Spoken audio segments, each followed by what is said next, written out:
मौत ही ऐसन सत्य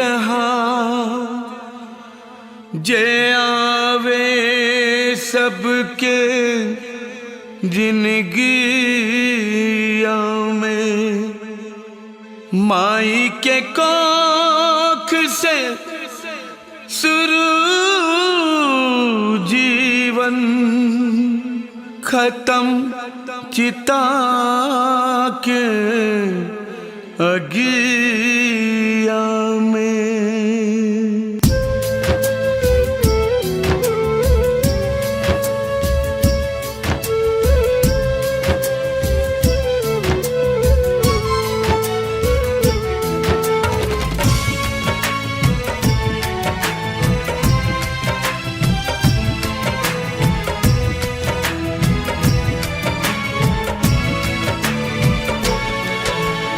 गम के सागर में, गम के सागर में अरमान खो गइल।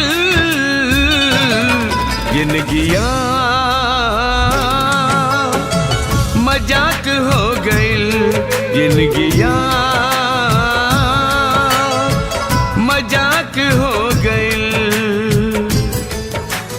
नफरत के गोदिया में, नफरत के गोदिया में इंसान सो गइल। जिंदगिया मजाक हो गइल, जिंदगिया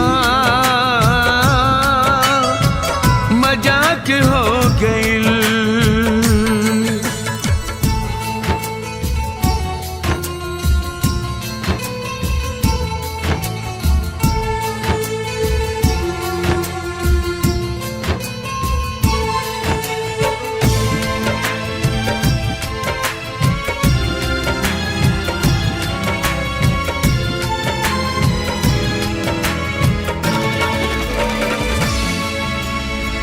मन के अरमान बहनी रह गइल मन में, धधकत अग्निया लगा के गइलू तन में।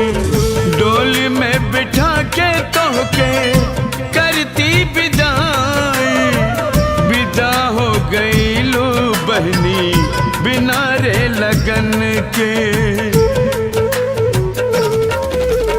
अब ता लागे सब कुछ, अब ता लागे सब कुछ सुनसान हो गइल। जिंदगिया मजाक हो गइल, जिंदगिया मजाक हो गइल।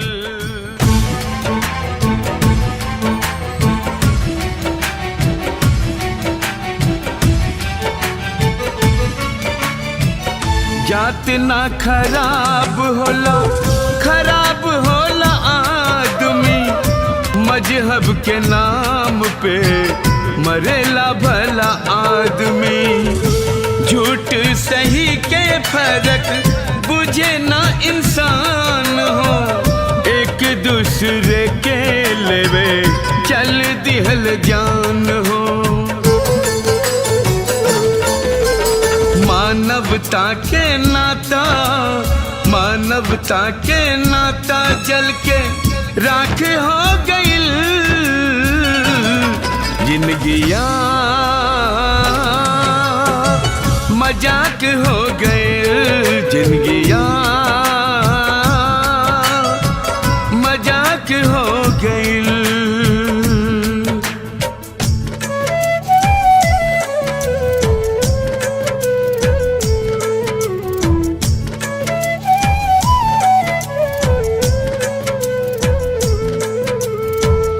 देके दिलासा हमके चल गइलू माई। दुधवा के कर्ज हम कैसे चुकाइब।